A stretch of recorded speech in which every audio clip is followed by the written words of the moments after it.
Hi, I'm Dan Costa, editor-in-chief of PCMag.com, and welcome to Fast Forward, where we have conversations about living in the future. We are at CES at the Sands Convention Center, just a couple blocks from the convention center, and I'm here with Mike Lee, the Chief Digital Officer of Under Armour, which makes sports apparel and sports clothing, but is also one of the most innovative technology companies out there. And you made some big announcements today in the wearables market. In the wearables, yes. In the wearables market. Yes. So we're announcing our sleep and recovery system. There's a bunch of different components to it. The first is the TB12 sleepwear that we just introduced. It's actually a pretty amazing piece of technology. Under Armour's always been a company that's been founded on innovation and how we can bring benefits to athletes, how we can make athletes better. So you've got a pretty great spokesperson for this product. Yeah, that's right. So this product was developed in conjunction with Tom Brady as a partnership. Tom, for years, has been using this technology to help him recover faster. So the way it works is, this is sleepwear. They're incredibly comfortable, but on the inside, they're printed with a bioceramic that actually takes your internal body heat and reflects it, a portion of it, back into your body as far infrared.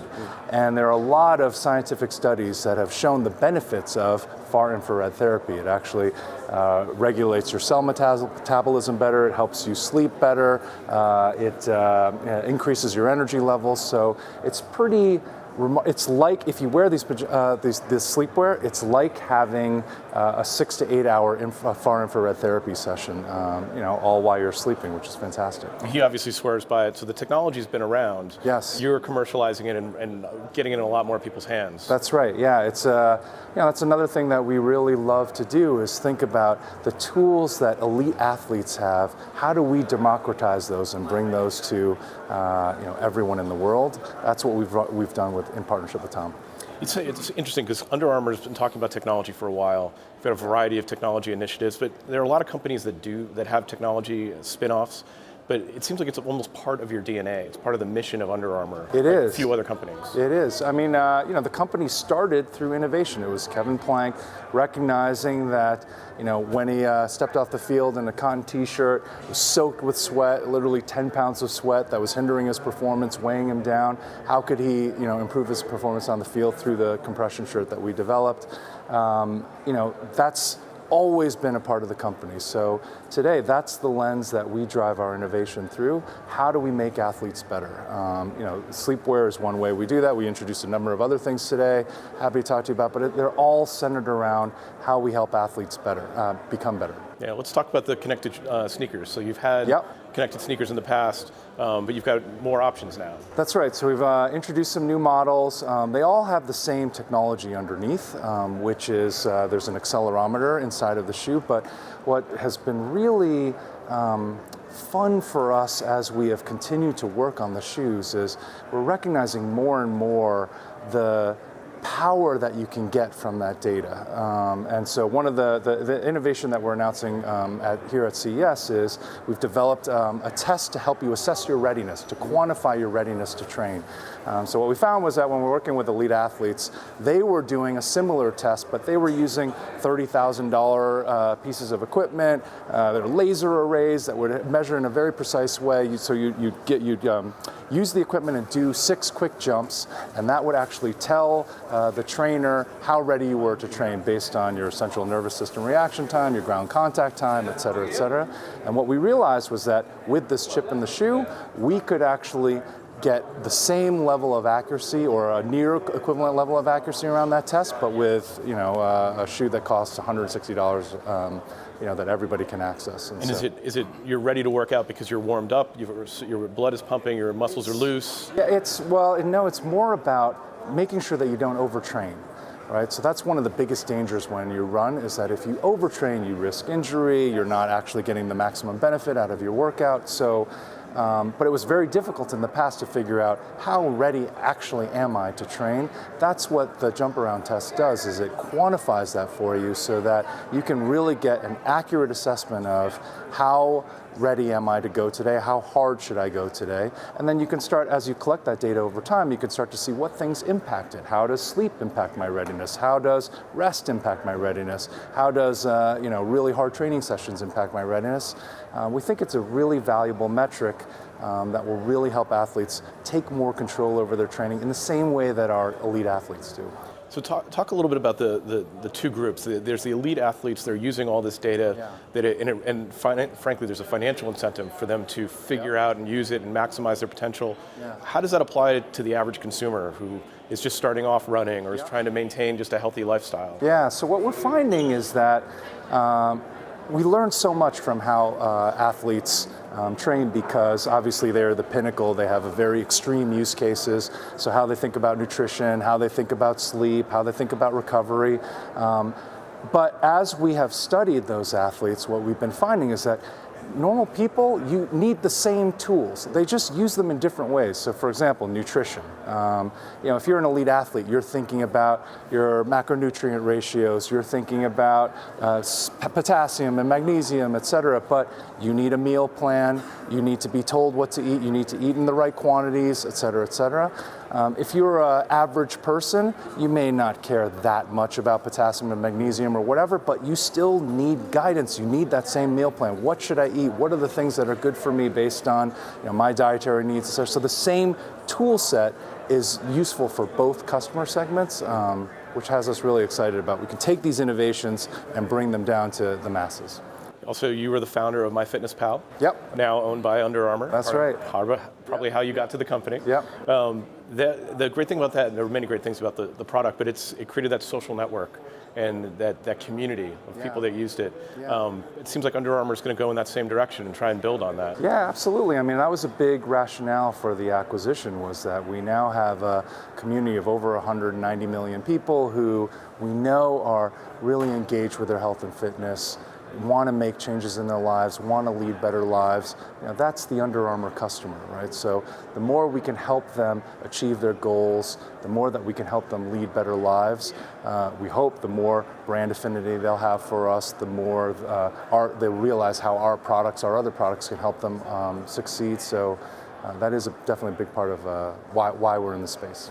A year ago, we were at CES. Everybody was toting wearables. We said it was going to be the year of the wearable. There's still a ton of wearables on the market and here at the show. But a lot of people are a little disappointed, hoped that the wearable market was going to go a different direction. Do you think it was just too early? Expectations were too high? How do you see the wearable market shaping up? I think it's early. I think look, there's a lot more innovation coming, as we look around the market and see the types of sensors that people are thinking about. And also, I think people are getting much better at understanding how to interpret the data and turn it into actionable insights. That's part of actually what we've created with the new sleep functionality that we're releasing on record. So, we've had a partnership with Johns Hopkins.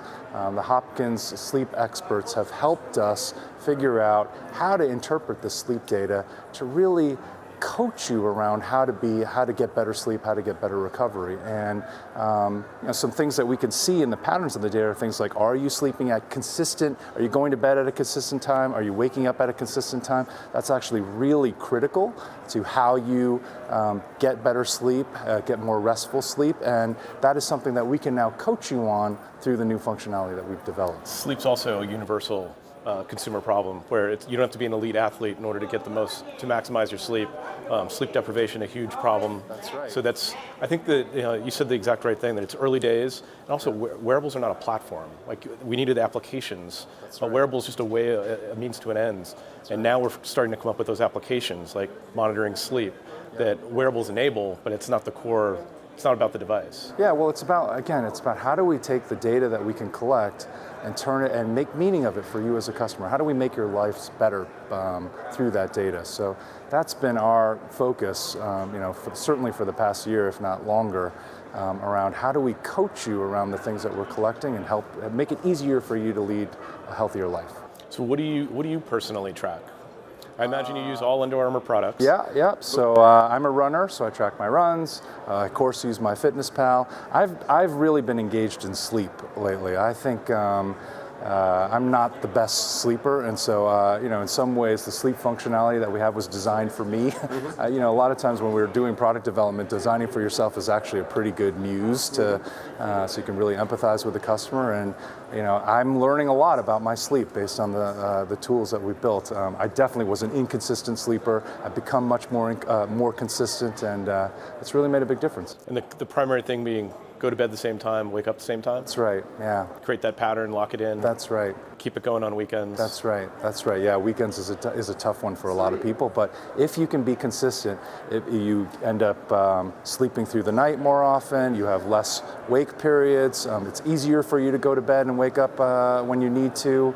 Just that pattern and consistency is really powerful. Yeah, and the research studies that come out, especially I just read some research about NBA players and how sleep was really directly improving their performance if they got 8 hours of sleep before a game. Yeah, the night before a game. That's right. I mean, I think if you talk to elite athletes, what they will tell you is that it's not the 2 hours in the gym that leads to their advantages. It's the 22 hours outside of the gym that gives them their edge. And so, all the athletes that we work with, they've been very focused on these things for years. All of what they're consuming, how they're sleeping, making sure that they don't overtrain.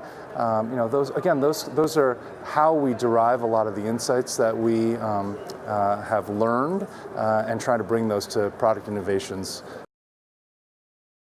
So I track everything, upload it to database, to spreadsheets, just to have the data, just to access it. But so I've got my weight over the last 18 months, weighed every day, so I can see nice charts, doesn't move very much. Yeah. But a lot of people are concerned about putting all that information out there, giving it to a company, and even sharing it with their doctor over long periods of time. How do you address sort of those privacy concerns? Yeah, I mean, look, I think that's totally understandable and merited. I think our perspective on data and privacy is that if we are not good stewards, so our North Star as a company is how do we help our customers succeed? Our core belief is if we help our customers succeed at reaching their goals, then we will succeed as a company. It's easy to make money, to grow, to do all the things that you want to do as a business if people love your product and get a ton of value out of it. And so when it comes to privacy and data, we have to be good stewards of our customers' data. We have to treat their data as if it was our own, because if they don't trust us with their data, they won't give it to us, and then we can't help them, right? And so I think that is a mantra that we preach at the company all the time, that trust is built in drops but lost in buckets. And so we are very sensitive to making sure that we are, again, being good stewards of our customers' data. We have to do that in order to succeed. So Under Armour's got smart fabrics, you've got smart shoes, you've got you're working in the sleep space. What comes next? Where do you expand to? I think, again, the North Star is how do we make athletes better? How do we help our customers succeed? So we're continuing to look at, there's a lot more that we think we can do around sleep and recovery. So, we have a lot more innovations planned on that. We're continuing to work on how we can make it easier for you to eat a proper diet, a balanced diet, the right foods at the right times, in the right quantities. Again, it's all just about how do we help our customers succeed. We've got a lot of things in the pipeline that we're pretty excited about that we think will make it easier for people to do that. Long term, in terms of wearable technology and quantified self, what are you personally most excited about? I think to me, what we're really focused on is not so much new sensors or new types of data. It's how do we take the data that we already have and make it more useful for customers. And the more and more that we've looked at that, the more and more that we've focused on that, we are finding that there's actually a ton of value that you can get out of the data that you already have. We just have to reveal it to users in the right way, at the right time, in the right place, we think that there's a lot of improvements that we can make there. You're starting to see some of those in the functionality that we've been releasing lately, but there's a lot more to come. So I think that's what we're excited about. The sensors are in place, the data's coming in.